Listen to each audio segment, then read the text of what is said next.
Hey, this is Kieron, Coach's Corner Chats, and on the podcast today, I have Shaun Soderling. Shaun, where are you at and what are you up to?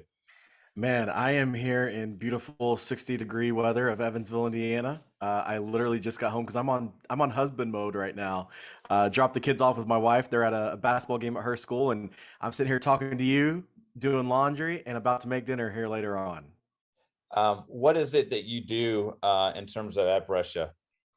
Oh man, so I'm the women's soccer head coach there, and it's my friends and I like to poke it as if you look at a lot of programs where there's about four to six people there, take all those things that those people do, and I do all of that. Holy smokes! So that's a lot of hats to wear. Yeah. And how long have you been there?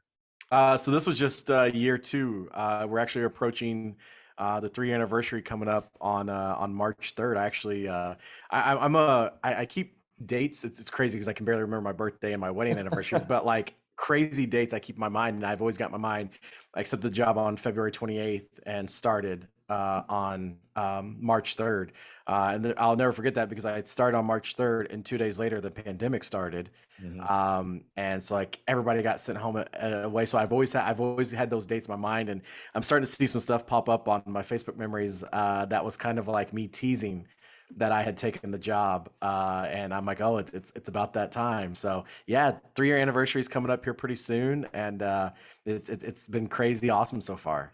What were some of the things that when you took over the program that you wanted to kind of lay foundation wise? And I know it made it more difficult having to do it probably via Zoom to get it started, but what were some of the things that you've tried to get done in these first 2, 3 seasons as you move forward? I think establishing an identity, establishing a culture, and I know a lot of the guests you've had on, culture has been the big talk, and it's kind of the big buzzword in coaching nowadays, especially on the college side. But I just looking at what that program had. I had some options to go some other places before that, and I just looked at Brescia, and I got to meet the players. And I said, they deserve something big here. They deserve something good to happen to them. And just whether it's confidence or cockiness, whatever it may be, I was like, I can do that. I can bring them what these kids are wanting to get out of their student athlete experience. So, um, being able to come in and first day, like I said, I was just so excited because of I'll never forget the first night, the night before I started. I was like, all right, here we go. I had all these things laid out. And our men's coach got a hold of me and asked me what my plans were. And I told him, he's like, oh, cool. Did anybody tell you that it's spring break this week? And I was like, no. He goes, oh, well, we're on spring break. Nobody's on campus. I was like, awesome. Thanks, everybody. So I was like, well, I'll just delay this next week, which was actually a good thing because even though it was spring break, I still went into the office, kind of getting myself adjusted, learning, kind of the way Brescia does things. Also learned the NAIA because that was something new to me because I come from a Division II and a Division I program. Um, and just kind of trying to get as comfortable as I could, taking that week to really soak it in. And then, next week the girls came in, and it was actually awesome because I had told them all, I know you guys be coming in from spring break. Don't rush in. We'll do a team meeting whenever. And they were just so excited. They're like, no, like we'll all come back early on Sunday and get together. So they got to meet my family, meet myself, and we got to talk about, what the vision was for the program. It was the same thing I told the school, same thing I told the girls actually on my interview because I got to meet some of them and laid out how we were going to do it. And it's been pretty cool so far of, we kind of went back and looked at, I guess, quote unquote, my 5 year plan a few weeks ago, and to see like how many of those things we've marked off already has been huge for us. What you just mentioned the move to NAIA. What was that transition like, and what are maybe some of the differences that people don't really recognize between going from like D1, D2, D3, and NIA? I think the thing with the NAIA, I joke with people now all the time is it benefits my personality just because I'm such an outgoing. I love building relationships with people. And to be able to establish those relationships earlier. Now I want to make sure that I preface this by saying I'm not out here recruiting freshmen in high school. I'm not out recruiting eighth graders and seventh graders. But what I am doing is just establishing a relationship with them, letting them know who I am, and just being somebody they can talk to. And then when that time comes, because even though the NAIA, when it comes to the lack of recruiting restrictions that they have, there are things I still have the NCAA mindset in my mind when it comes to recruiting. So I'll make that connection with a player early on, but I really don't until the end of that sophomore year, beginning of the junior year. That's when I'll step in and say, hey, like, we're very, very interested in you. Right now, the thing was just, you know, learning how much different it was, but there's a lot of similarities too when it comes to NAI as compared to NCAA as compared to JUCO as well. And it was something, like I said, once I got down to the nitty gritty of it and learned more about the NAIA, and it was just like, man, like this is such a cool place to be, and I'm so happy and blessed to be able to do it at Brescia University. Was coaching something that you always wanted to do? Like as a youth, were you a soccer player that just said always wanted to do it, or how did you end up getting into the soccer profession? If you'd have asked me that 2 months ago, I had a completely different answer. But research has since proven me wrong. Um, I was a multi-sport kid in high school. I played soccer, basketball, football, baseball, track, wrestling. The only thing I didn't try, I was at tennis practice for a day, and I liked hitting the ball over the fence too much. I don't know if I said golf, but I played golf as well. And swimming, I didn't try either one of those two. Those are really like the only things I didn't try that was available at my high school. Um, but I had always been told, like, even when I was in high school, I was like, "Oh, you're gonna be a coach. You're gonna be a coach." And I was like, I never even thought about like you could coach older people. I always just assumed coaching with like younger kids. It was like, "Oh, I hate little kids. I'm not gonna be a coach." And when I got to college, or actually my senior year of high school, my mom's friend, her daughter had a U5 rec team, and the rec league wanted some of the high school kids to come out and participate. And so she had asked me if I would do it, and I said yeah, and I had some fun, but I still was like, the best part about the games was that I left because I was like, oh, these aren't my kids. Like, all right, I got my fun out of the way. And then when I got to college, my coach said the same thing. He's like, man, you're gonna be a coach. And I was just like, there's no way. Like, I don't like little kids. Like, I'm just doing what I'm doing. And he was like, no, like, that there are people older than little kids, right? And it just kind of like dawned on me, and I was like, yeah, I guess you're right. And he was in charge of our club that was in town where I went to school at Vincent University, and he was also the referee assigner. So we all actually started off refereeing. So I actually got into refereeing for a year, my freshman year of college. And while I was refereeing, I would just like look at the coaches on the sidelines and be like, man, that's a lot cooler spot over there than this is right here. And so our coach was just like, hey, like, I want you to take over this U14 girls team, my second year. And I was just like, sure, I can do this. I've played soccer for a long time, and I had a couple of really good coaches. In college, I had a good one in high school, and was like, I can pull this off. And I famously have said that that first training session I had was the worst 2 hours of my life, but it was also the worst 2 hours of those players' lives as well. And I went in the next day, and I guess I was just hooked because I went into my coach's office the next day and was like, how do I get better at this? Like, that sucked. Like, I distinctly remember saying, like, that sucked. I don't want to go through that again. Like, how do I get good at this? And he introduced me to just coaching education, and gave me a couple of books to read. And I actually was doing some cleanup at my mom's house about a month ago, and found some papers from, I couldn't tell you what grade I was in, but almost like everybody did this when they were in, I think it was elementary school or junior high, where you like career day, where you have to like pick a career, pick a house you want to buy, pick a car you want to buy, and it figures out like, how much money you're going to make, how much money you're going to spend and whatnot. And lo and behold, I think it was eighth grade Shaun Soderling picked to be a sports coach. And I was like, man, like, how cool is this? Like, I stumble upon um, this homework that I had done, and I'd figured out like how much a coach makes and whatnot. I was like, man, I guess I did. This is what I wanted to do, and it was a long road to get to this spot, because I did do other jobs on the way up to where I'm at now, and but it's crazy to think, like, I think that was a moment for me where I was like, man, like, I've always wanted to do this. I just never knew it. The thing that I think is really cool is that people recognized it in you. Do you ever look back and go, what were the qualities or characteristics that they saw in you that they would say, Shaun could be a really good coach one day? Yeah, and I wasn't. I think the best way to describe me in my high school days was I was never the superstar, but I wasn't the bench guy either. Um, I was a guy that you could plug in various places, and no matter the sport, you could plug me in, and I was going to get you the result that you were looking for. And I think, gosh, looking back on it, I mean, so I wasn't a captain either. But I distinctly remember my senior year.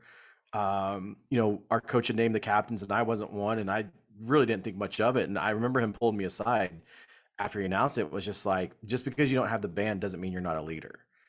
And Hmm. I was like, okay. And it was something that was just because it was always kind of in me, because I was also student council president, all the various student organizations, class treasurer. Like I was involved in all that type of like leadership stuff.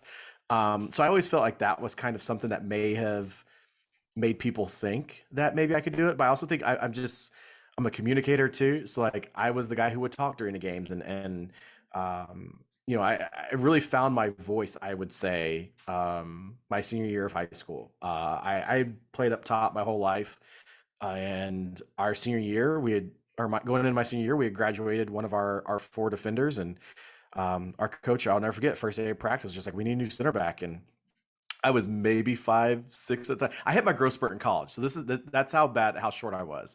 Um, and well, I guess I still am. And I just remember being like, "We need a new center back," and think about our back line. We had some pretty big, good sized guys back there, and being like, "Well, like I score the goals, like I'm fine." And him just being like, "Soderling, you're going to be our new center back," and was like, "What?" And he was like, "You're going to do it." And I'm one of those. I'm an all in person. I'm a buy in person, and that's really all it took. To where as soon as that practice got over with, I went straight to Barnes and Noble and bought Dennis Rodman's book, Bad as I Want to Be, Ooh. and was like, if I'm going to be a defender, like I've got to. I was taking theater arts classes at high school, so I was just like, okay, like I'm going to create a character, because like I don't know how to be a defender. Like I'm the flashy, super extra guy. Like how am I going to be this nitty gritty smash mouth player? And so I just read that book front to back, and developed this character, I guess, or this persona, that when I was a center back my senior year of high school, like I fit it to a T, to where I believed I was a center back. And I got to college, and that first day of practice, walking up to the guys and walking up to coach, and they're like, what do you play? And I was like, center back. And to be laughed at by a bunch of grown men, 6'6" and higher, was quite humbling. And my coach was like, no, you're a forward. I know who you are. You're gonna go back up top, but you've learned from being a defender for a year what defenses are going to be looking for you to do. So now you can use that against them. And I was like, that's freaking genius, man. And I've always had that in the back of my head, like as a coach, like all these coaching points that my coaches made to me that I never really recognized. So I now, and I haven't talked to my high school coach in a very, very, very long time. And I'd love to ask him, like, was part of his reasoning of moving me to a defender was because I knew the movements I had to make as a forward or as a wing player. Was that one of the reasons why he slid me back? Because I knew what those guys were going to do. Um, or was it because I created this persona that our back line all took a liking to? Like I wrote it out the next day. I wore a headband, started growing my hair a little bit longer. I had the worst mustache in the world, and the rest of the guys were like, "We're going to go get headbands too." So they got headbands, started growing their hair a little bit, started rocking some mustaches. So I don't know. I think it's just for someone to see that quality in me so early, and to look back, I think if current 37-year-old Shaun went back and talked to 17-year-old Shaun, I don't think I'd believe anything that I would say. But it's crazy that no one's ever asked me that before, about like, why did they see that in you? And I've never really thought about it, but I'm going to have to guess, just from a communication standpoint, a buy-in standpoint, and just somebody that you can always call upon when needed. When we first started, you said, I've got all these things I do at Brescia, like it's just me doing all of these.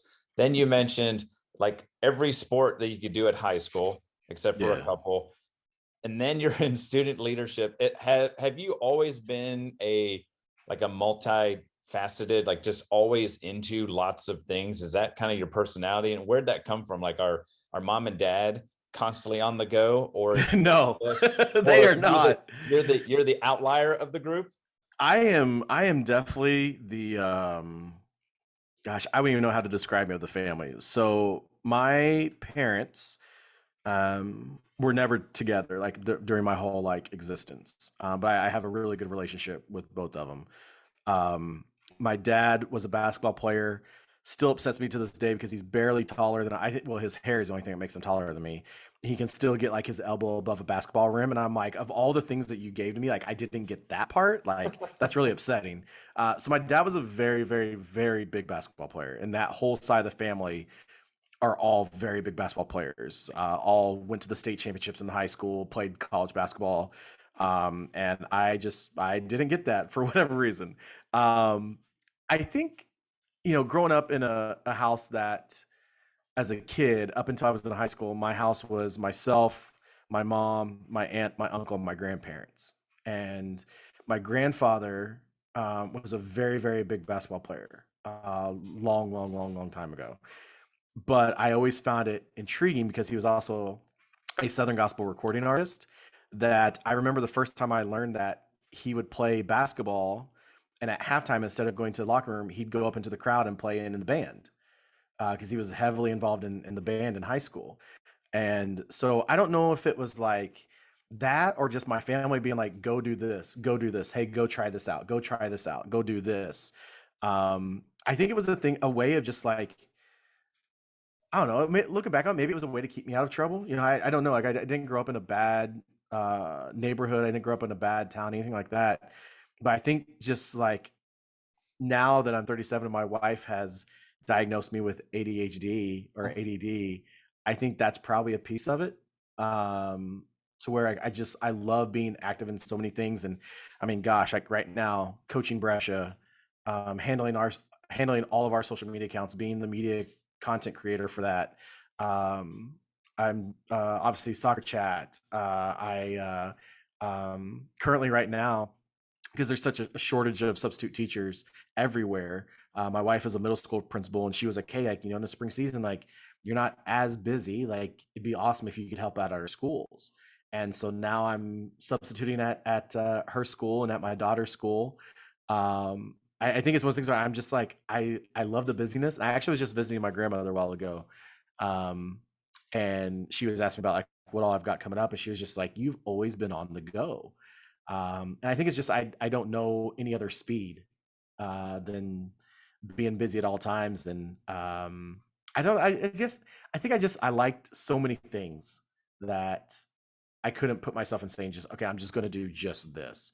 I think the thing in coaching was one of the best things I learned was when I started off coaching in college, the University of Evansville. Mike Jacobs always told me, he's like, to make it in college coaching, you have to be good at coaching in something else. I'm not going to say I don't think that I'm good at coaching, but I know the other things that I'm good at. Mhm. And so I think that's really kind of what's led me to this ridiculously stupid life that I get to live, and I love it. So you just mentioned Evansville. Is that the move like from U14 girls in college? What is, or when you're in college, what's the move then that starts making the transition to that higher level coaching? So I coached high school soccer in Southern Indiana and Western Kentucky for 12 years, I think. Something like nine to 11 years. I'm at that age now where it's like those years are like starting to fly Yeah. by. Plus, all those kids are all married and have kids now, and it's like, oh my gosh. I so I when I the whole U14 thing, I realized like I like doing this. And one of the girls on my team went to this high school that had just started a girls program. They were a co-ed team, and they were on their second year as a split team. And her and her parents were always like, "You should really think about coaching our high school. They would love you."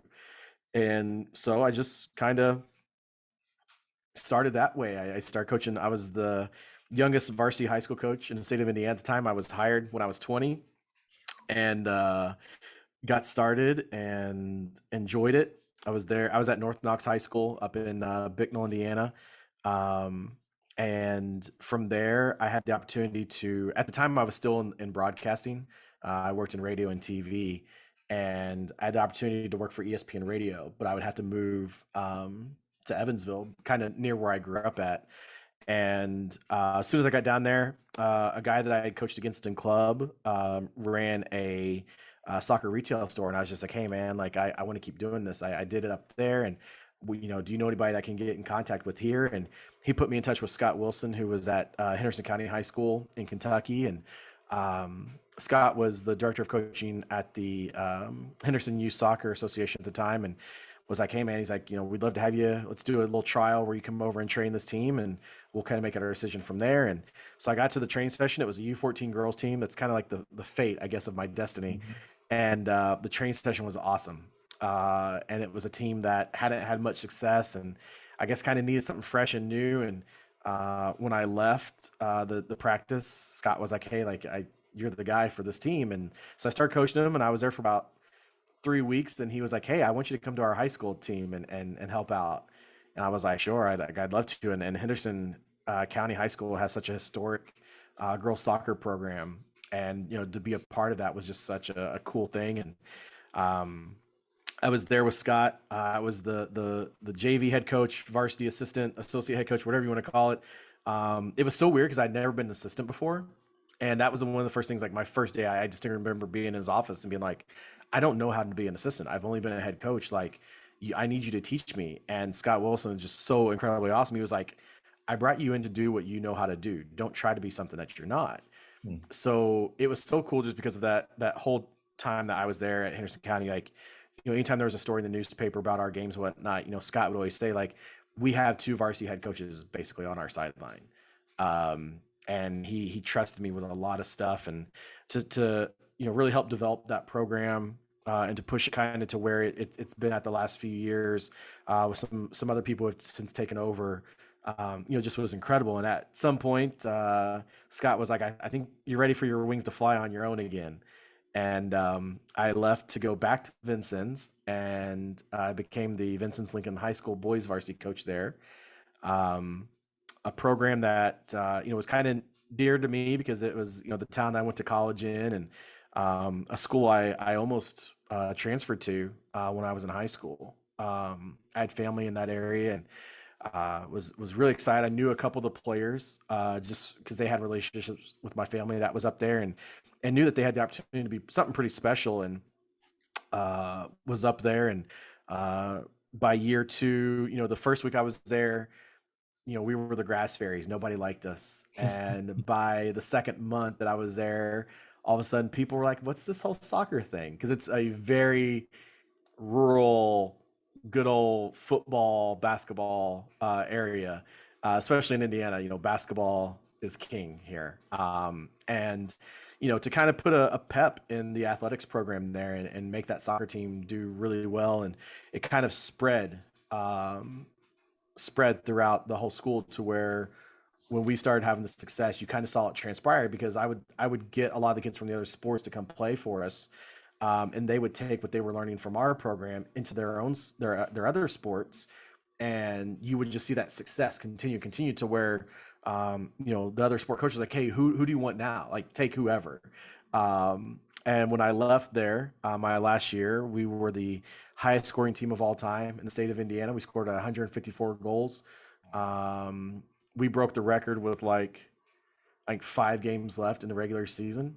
And supposedly, Indiana's going to move to a mercy rule for high school soccer. So I feel like that record, I've always said it, like, it's never going to go away till the day I die. And I think if that mercy rule happens, if I have a chance to vote for it, I will definitely say yes, Yeah, to, put it to down. submit those boys' legacy. But they were so awesome. And that was really, my wife and I always say, like, that group, that Vincent's Lincoln boys group, was what really helped us become parents, because those boys were at our house all the time, and they'd come over, we'd watch professional games, or we'd have dinners and things like that. And I had some really good players on that team: Eric Ramirez, Kyle Richardville, to where I'm going to Kansas City to the coaches convention, and I'm wearing an Alice's soccer shirt, and nobody knows who we are, but yet I'm in Kansas City, and everybody walks up and goes, "Oh, Alice's soccer! Like, you've got the Richardville kid and the Ramirez kid." Mhm. And to be recognized like that was super cool. And I had been working at the University of Evansville for their camps in the summertime leading up to that, and I just so happened it was right after our season got over with. We had driven down to Evansville. My wife was taking a administrator's test. I think it was administrators or her praxis, something with teaching, licensing, and whatnot. And I was just kind of sitting in the parking lot, and Mike Jacobs sent me a text. I was like, "Hey, next time you're in town, like, stop by the office. We want to chat." And I was like, "Well, I'm in town now. I just dropped my at the time my fiance off, and I've got a couple hours to spare, and I'll just come over now." And came over, and they were just like, hey, we want to bring you on staff here. And it was coaching in college. I never thought was a possibility. I thought I was kind of going to be that lifetime high school guy. And when that opportunity came along, I just jumped at it. To come back home and to Evansville and be a part of that program and to get to work with Mike Jacobs and Marshall Ray was just something I was just like, I got to do this. And so thankfully I married a good one that was like, yeah, let's go back, or let's go to Evansville. And thankfully she walked into a really good situation work wise with the school corporation here. And so I was at University of Evansville for a little while. And while I was there, I met a guy who at the time was the Rockhurst men's recruiting coordinator, Scott Phipps. And he had just taken the head job at Alderson-Broaddus. And after he took it, he gave me a call. I was like, hey, like I want to get you on staff. I know what you can do. I know what we could do together, and let's do it. And I was with Scott for about 6 years at AB. We won an amazing conference championship, and I really learned from him really how to to kind of shake things up when you first get there and get the foundation set the way that you want. And to see, just the effort that he puts in recruiting wise, really another guy who wears all the hats. So to kind of see that grind, really kind of like lifted me up of like, oh, like this is what you can do if you do this extra stuff. So was there, and I had worked a lot of camps with a lot of friends of mine that I figured out that 90% of my friends coaching college soccer were all on the women's side of the game. And I would work a lot of women's camps to help recruit for Alderson-Broaddus. And, I had so many coaching friends and colleagues were just like, you need to come to the women's side of the game. And I'll never forget watching the 2019 World Cup and watch my daughter watch, the United States team and just how she was enamored with it. I thought, man, like if I could give her that in real life, like how cool of a dad would I be? And so about that time, convention was rolling around, and I kind of put it out into the universe that like, hey, I think I want to move over to the women's side of the game, and if there's some opportunities, I think I'd love to do it. And had a super awesome wife that was like, if you got to move away 13 hours, as long as we can get there on a Friday night, come visit you, go wherever you got to go. And had some really good opportunities to learn from some really awesome coaches at the Division I level on the women's side. And lo and behold, here was this little NAI school 40 minutes from my driveway that came calling, and I took it. And it's been a incredible journey ever since. A ton to kind of unpack. Yeah. Yeah. Sorry about that. No, that's awesome. I love it. I was like visually, I was like a movie just following along. The one thing that it seems like has happened throughout your whole journey is people recognizing and pulling you along and saying, hey, here's the next step for you. When it was like in high school and they said, hey, you're going to be a coach. And then, hey, here, I got a U14 team. And then the move to the high school, and then on to Evansville, and then, over to AB and what have you. And you talked about even at the one spot in Kentucky at the high school, how he said, look, I'm trusting you to do what you do. How big has that been for you to have people, one, that bring you on staff, but it sounds like two, have instilled a ton, like it sounds like he's learned a ton at AB.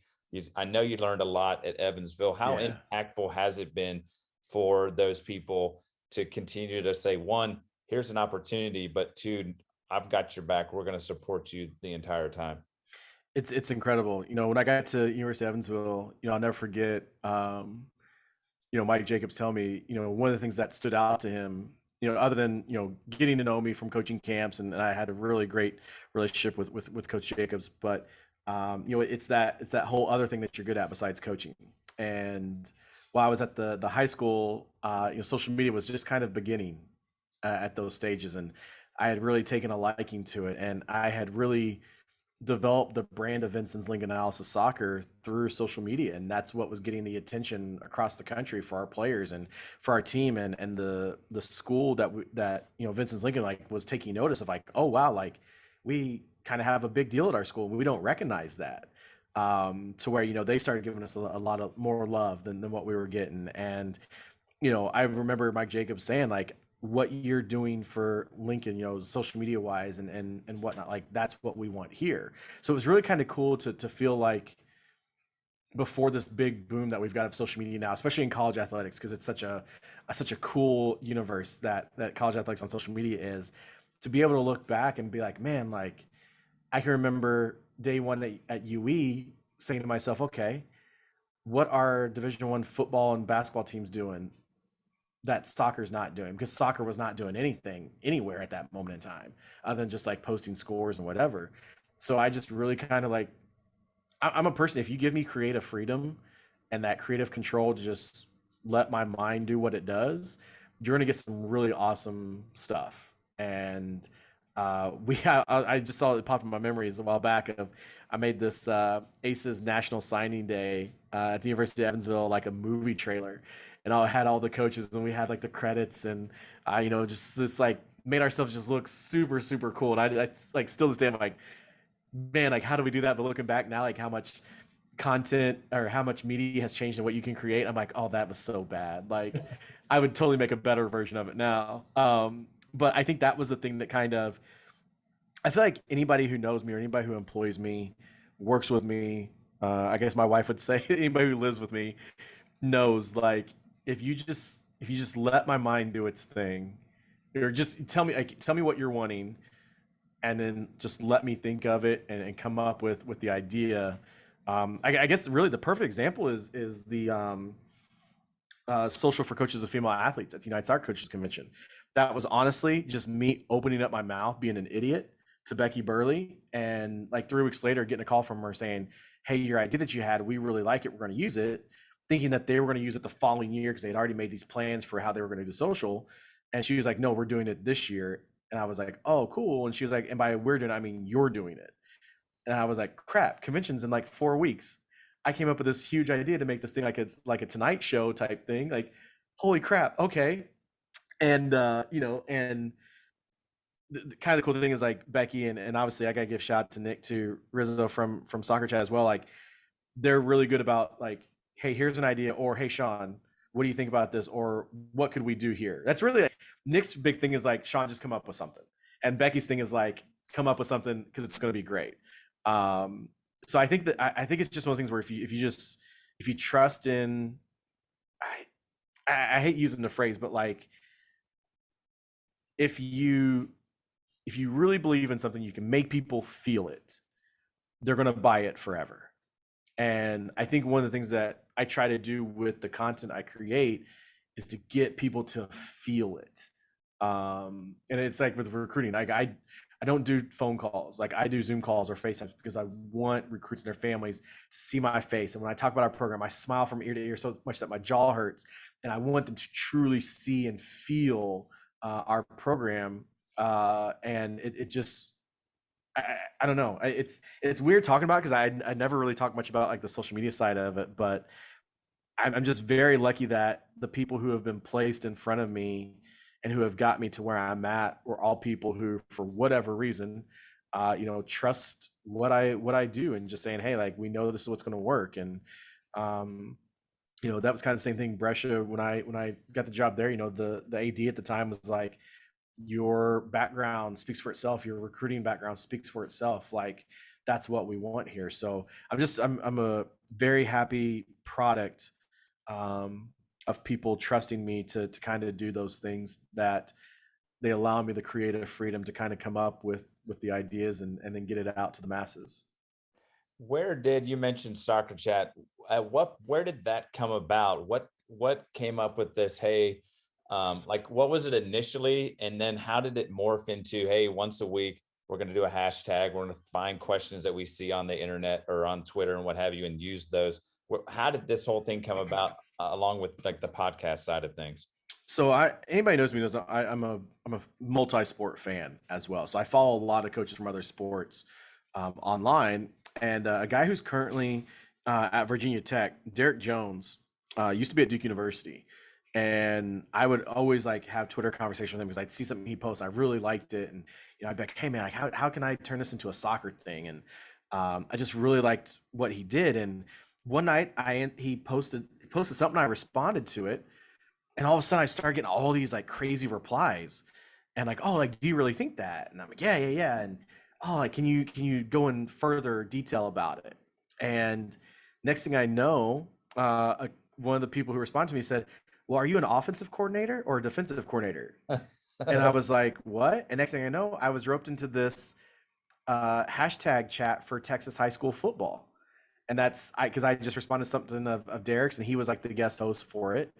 And the company who put on the high school football chat sent me a direct message instantly and was like, oh my gosh, like, we would love to do something with soccer, because in their excuse me, in their research, like, soccer social media was just non-existent or it wasn't good. And they wanted to do a way to like educate people and educate soccer coaches and players of how to use social media and things like that. And they were like, would you, if we hosted a Twitter chat, would you do it? And I was like, yeah, sure, absolutely.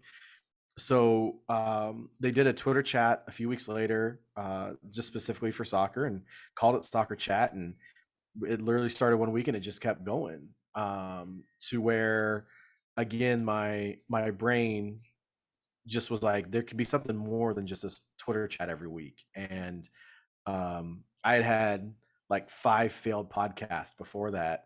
And I was like, man, like, I think I want to do a podcast for this. And told the company, I was like, hey, like, I think I could do a podcast with this. And they were like, yeah, but we'd have to buy equipment. I was like, no, like, I have a degree in broadcasting. Like, I can do this. I video record, or video editing, audio editing, like, that's my jam. Like, I can do that. Let me actually use my degree that my mother paid for.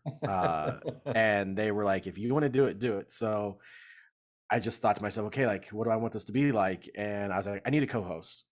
And I didn't want to ask any of my friends to do it, because I knew, like, I wanted something different, and I wanted something that kept me, like, I don't want to say like on my toes, but just something that like would catch me off guard or make me think more.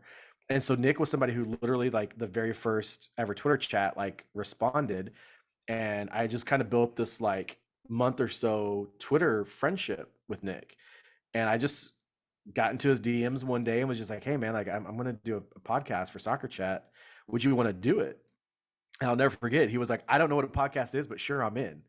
And we had spent, we decided the night that we were going to do it, and we were going to do like a little like teaser, which I think is still actually available. You can listen to.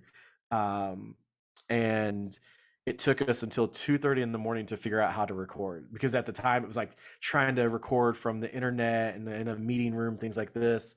Really kind of pushed me to my limits, because it had been a long time since I was in college. And we hit it off instantly, and we did the show for 6 months before we ever actually met in person. And just as time went on, we just kind of kept tweaking the format a little bit, to where it is what it is now. And I don't understand how it got to the point that it is at now, and how it continues to grow, the podcast and the Twitter chat and whatnot. But I'm super thankful and supportive of everybody who does support Soccer Chat. Because I think the thing I tried to show with it is, like, there's so many of us out there that can do things like a podcast, that can do things like a Twitter chat. You just got to go out and do it. And there's a couple people who like reached out, was like, hey, like, I'm starting a podcast. How do I record? How can I do this? Like, I'm inspired by you guys, and we're not anything to be inspired by, but to know that we've kind of helped kind of lead this charge in this conversation type platform, when it comes to coaching. It's been so cool, because I say all the time, like, one reason why I created Soccer Chat, the podcast, was because, like, I can't listen to a coaching podcast where you're talking about X's and O's and tactics, because I'm a visual learner. I can be driving down an interstate, and if you're talking about forwards making diagonal runs, and I can't see it, so I don't understand it, so I'm not going to listen to it. And I just love telling stories. I love getting to know people, and talking is something that I think the good Lord blessed me the ability to do. And like I said, we kind of changed the format a little bit, and as time goes on, it was like, all right, I think we've got something with this style of what we're doing, and here we are, all these years later. The one thing that I think is really cool is you looked at one, technology and whatever is changing into something that is in everybody's hands. So in terms of recruiting and just like Yeah. connecting with coaches, The other thing that I love is that you look beyond the game of soccer. You said, like, you were looking at, look, football is huge, basketball is big, and like you Yeah. recognize like something's missing soccer wise, that what could we do? And I think it's really cool that you're kind of looking at trends like that beyond, because you kind of talked about earlier always being like, what am I good at? Well, I'm creative. Yeah. I love being in front of the camera and doing all those types of things. As you kind of look forward, do you see the podcast changing and becoming more, or is it, are you fine with where it's at, or what kind of things might be in the future for the Oh soccer man. chat? Well, I can tell you kind of stuff you're talking about, like with the whole trends thing. Like, I think one of the coolest things, we had a coach on the show who used to be in the ACC, who legitimately said like a lot of the recruiting stuff that his team started doing and their social media stuff, they were following our account at AB and was watching what we were doing and was like, okay, let's do this for the Division 1 programs. And so, it's kind of cool to where like things that I've done at UE or things I've done at AB, things I've done at Brescia, to have a lot of these schools reach out and be like, hey, like, how'd you do that? Well, I'm not gonna tell you how to do it, but I'll give you like an idea of like a direction to take it. Like one of the cool things I love, I got a friend that's a men's head coach on the Division 1 side. He called anytime I post the club commitment videos, he'll call me or text me.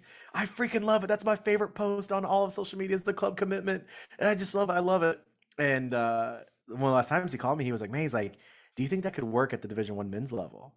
And I was like, absolutely. If you do it the right way, like guys will love that. So, it's kind of, at the end of the day, everybody, there's no stealing. You're just taking stuff from other people and making it your own and branding it your own. But um, as far as soccer chat goes, I don't know where it goes. A lot of people have asked for the video versions, and I kind of laugh because I'm like, if you could see what Nick and I look like when we're recording, and like the like, I'm thankful that they have these backgrounds now because most of the time mine's like my wife or my kids are walking in the background or my dog, whatever. Um, it's something I definitely have explored, but since being at Brescia, also my own children getting older and a lot more active. Like if anybody follows me online, like my kids are my everything, and they're heavily active. And especially in the game of soccer too. Um, Time for me is very limited. And so I would love to do video versions. I just don't know if the time to edit a podcast, then to also edit the video version of it, because I'm too extra, as my wife will tell people. So I couldn't make something just like kind of playing with the screens where you could see all of us on there. Like I'd have to make the borders and then spend the time like that. Like I just don't know how much time I could fully put into it. But I do think like when the day comes and I'm not coaching anymore, I probably would do some type of like media, probably expand soccer chat even more. I guess too, like I hate this phrase, but like if it's not broke, don't fix it. Mhm. And maybe I don't know, like is there like a mysterious element, like what more could happen? Because honestly, that's something like we ask people all the time. Like just recently at Kansas City, like talking to people, and I was just like what more do you want us to do? Mhm. And some people are like, what more can you actually do? And I'm like, that's a really good question because I don't even know. But I think as time goes on, I think um, I've kind of started. I've taken a lot of clips recently from convention of some things that we did that I'll be putting out video wise here pretty soon. That I think will kind of, I don't want to say like set the trend for what soccer chat could be going into, but it's definitely something that like we've created some good content that we want people to see who weren't at convention, and see if it's something, see if it's something that sticks. If people like it, then we'll keep doing it, and if not, we'll go back to the drawing board and come up with something else. The one thing too that I've heard numerous times is your wife.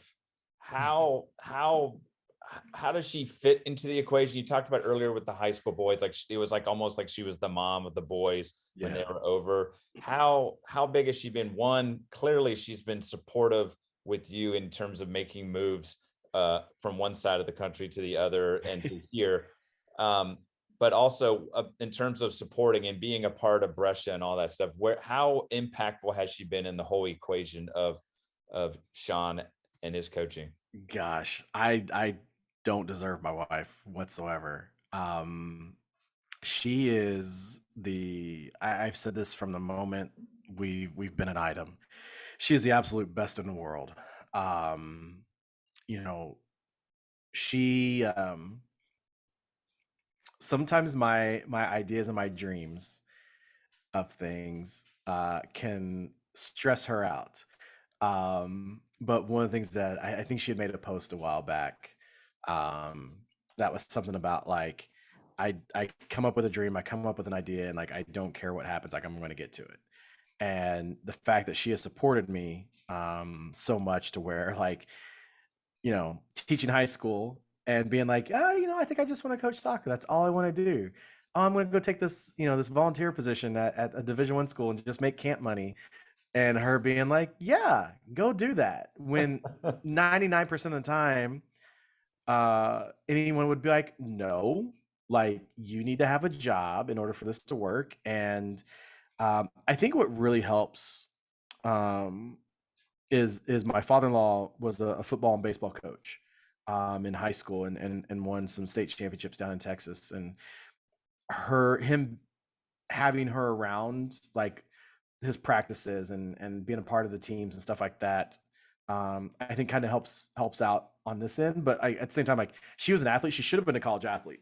She had scholarship offers for softball and swimming and whatnot, and just decided she really wanted to focus on becoming a teacher. And but she has been, man, like anything that I could ask for. If I was to come up with the ideal wife, I guess for the situation that we're in, I don't think I could have drawn up one better than Casey. She's just so incredibly awesome and amazing, and she's so freaking smart. She's the one with the PhD and the specialist degrees and all that. And I think the cool thing that really works for us, I do say this a lot about her, and she used to say, we are complete opposites. Like the whole opposites attract song and mantra, like that is us. But I think the cool thing is that she accepts that role as the coach's wife, and to where she gets involved in the players' lives as much as she can. Obviously, since COVID, it's really kind of most of the time players are always at our house and things like that. But taking a job at Brescia, other girls meet my wife and my kids, and then like 2 days later they can never see them again. But my wife and kids come to games. But we actually are in the process of building a house, and Casey has told the team, like, as soon as the house gets done, everybody can come over. She's going to make dinner for the girls a couple times a month for them. And because I think the big things, they need to see that side of me. I mean, they see me when the kids are with me, but I think for them to see you in your own home with your family and kind of how things are is super helpful. But Casey is just such a she's just freaking awesome. Like I don't know how to say it without like cursing. She's just like um I, everything happens for a reason. People are put in your lives for a reason, and she absolutely was the right person for me. I right before I met her, and like the dumb story of our relationship is like the day I met her, I had decided at an early age I wasn't going to get married. I wanted nothing to do with it. I grew up in a single mother household, so I was just like, oh, like I don't. Why would I need to do that? So I had a high school practice that was horrible, absolutely horrible. And one of my buddies, who I taught the high school with, was like, "Hey man, you should stop at this place. I got all the new teachers with me. You need to come meet everybody." And I was like, "No, we had a crappy practice. Like I'm going home. Like I don't need to meet people right now." He just kept bothering me about it. I was like, "I'm not doing it, man. Like I'm going home." And he was like, "I can see your car outside. Like just turn in." So I did. I walked in and there were three people sitting at the table, and I knew two of them. And the other one was what would be my wife, Casey. And I remember telling her, like, she's like, "So what's your story?" I'm like, "I'm a coach. I'm not married. I don't have kids. I don't like want a relationship. Like, I just want to coach." And her being like, "This guy's kind of a sarcastic a-hole." And for whatever reason, like, a couple weeks later, I remember, and this is the problem of when you coach females, especially being a single guy, like having 60 high school age girls like bombard you. Of course, now my dog wants to talk. Um, Bombard you about like, oh, like, are there any new teachers? Frank is also my other child who is going to probably bark until forever. Um, that oh, hey, like, do you know any new teachers? Like, you should totally ask him out on a date. Frank, oh my gosh, I'm so sorry. This, you're gonna make him edit all this. Stop. I just took you outside. Go sit down. Go sit down. It Sit keeps it down. real. He does. He does. But anyways, like they were like, you need to ask the teacher on a date. I'm like, I'm not asking her out on a date. And just the whole practice, like, you need to ask her. You need to ask her. So I was like, look, I'm gonna text her, see if she wants to go have dinner tonight. And if she says no, it's not happening. And they were like, okay, just to get them to shut up. And so I texted her, and she was like, no, I'm busy tonight. Like, I'm getting clothes ready for school. Like, I'm out shopping for clothes, getting ready for school. And I was just like, okay, that's never going to happen. And then 2 weeks later, we end up going out. We've honestly been together ever since. So she's understood me from the beginning, all my quirks and uniqueness, I guess, about me, and she just lets me be me. She keeps me, brings me back to earth when I need it. But she's awesome. I can't say enough about her. The unique thing again in that story was that there were other people in the mix that were pushing you in that direction to Right. speak out there. So it's like all of your coaching opportunities and all that type of stuff. There's always been people in your corner that have said, go get it, go get it, go get it. Yeah. The last thing I wanted to ask about before we kind of shut this down is, what has the experience been being a substitute teacher at a middle school? What's that been like to kind of step away from like the coaching, and I'm dealing with kind of young adults, and now I am in Yeah. control of a classroom of little ones?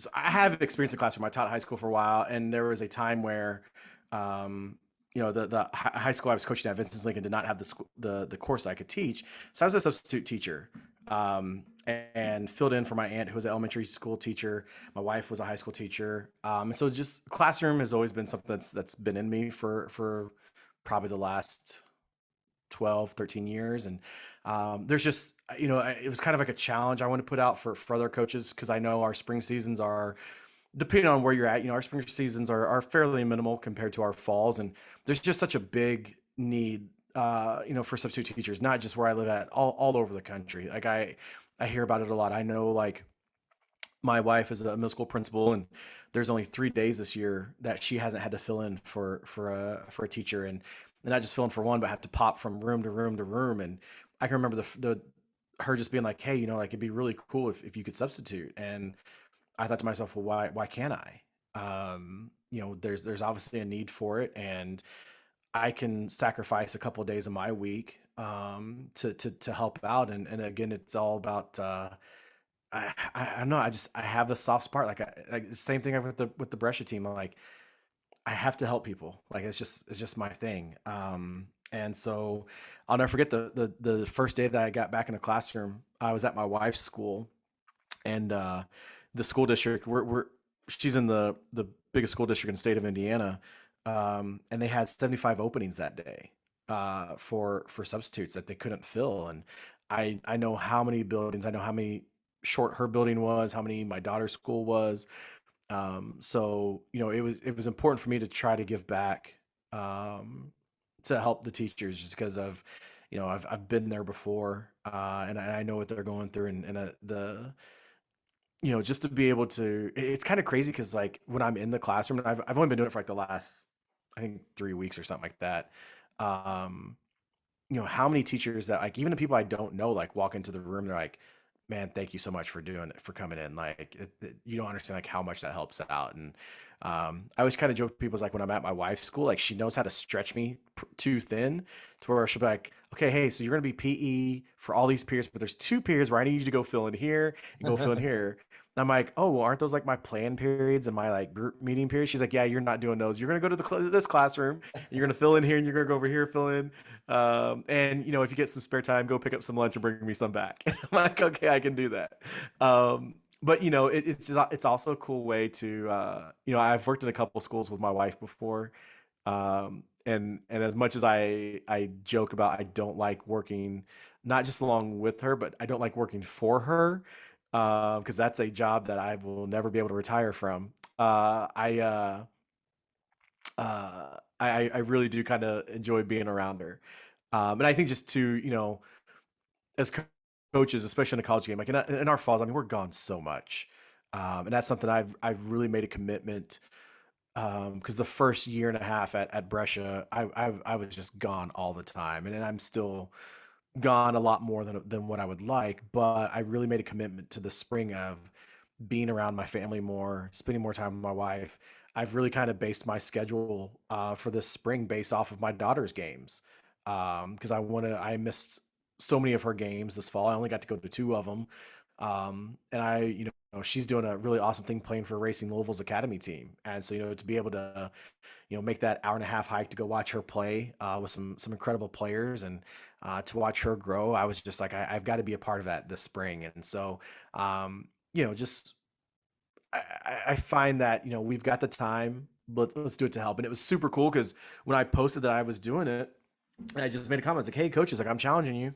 Go sign up to be a substitute teacher. Go help out. We've got the time now. Do it. And I had like 6 people that first week that were like, hey, I just signed up.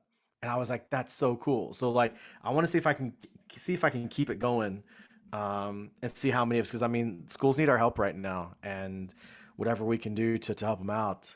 There's shortages everywhere. So if you're a coach and you're listening to this and you got some time this spring or the rest of the school year, go be a substitute teacher. It's like $15 to get your state license, and you're gonna make some good money, but you're gonna help out a lot of teachers, and you're gonna help out a lot more kids than what you know. I've absolutely loved kind of delving into who is Shaun Soderling. This has been so cool to kind of hear the background and like some of your thought process with like building your programs and like the social media side and what have Yeah. you. If people want to follow along and jump on this train of yours that's rocking and rolling down the track, what's some ways they connect with you? I know there's tons of options, Yeah, and even to follow the Brescia program as well. for What are some sure. ways to do that? If you want to follow Brescia, we're at Brescia WSOC, Brescia W Sock on all platforms. There you'll find out basically everything about the sisterhood. I really use it as a way to try to put you exactly where what we're doing, and let you see it through our eyes, and make you feel like you're actually there with us. So a lot of whether it's videos or pictures are really kind of done through like a point of view perspective. So go follow us along there. I'd be remiss if I didn't mention we have an ID camp prospect day coming up on March 19th.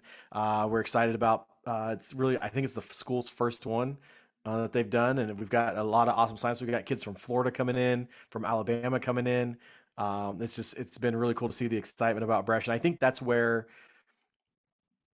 for the sisterhood, it's really kind of that's our branding, and that's where you're going to find what our program's all about. Because I think social media should be that way. If people want to find out something about you, they should be able to go on there and look at it. Same thing with recruiting. Like if I want to know who you are as a recruit, I'm going to go on your social media and find out who you are.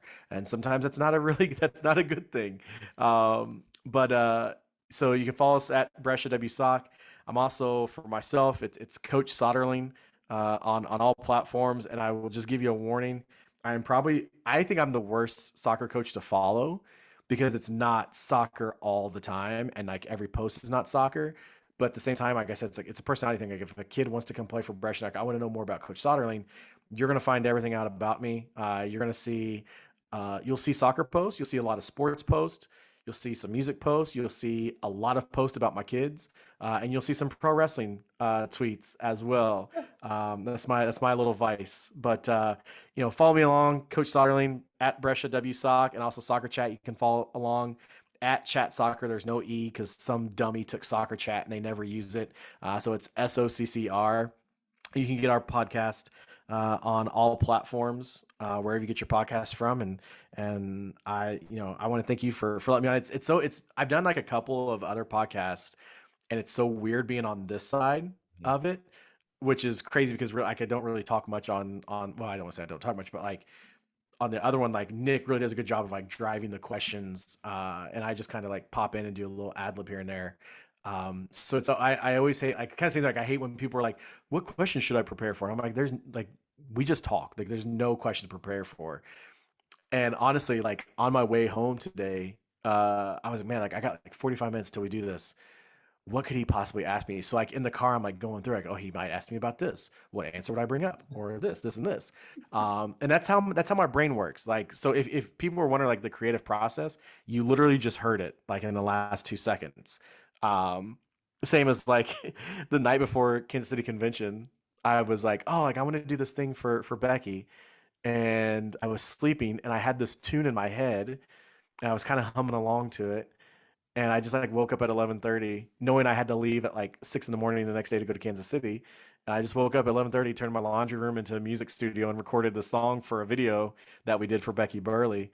But that's such a long-winded answer. But anyways, people can follow me, Coach Soderling, at Brescia W Sock, and at Chat Soccer, no E, SOCCR.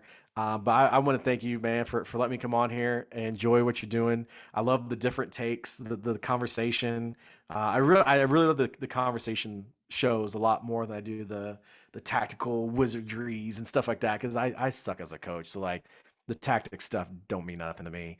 I love the stories and I love the conversations, and it was so cool to come on, and hopefully we can do it again. We'll talk a little bit more about Brescia University. Right on. Hey, I'm going to shut this thing down. This is Kieron with Coach's Corner Chats with Shaun Soderling, and I'm out. Peace. Peace.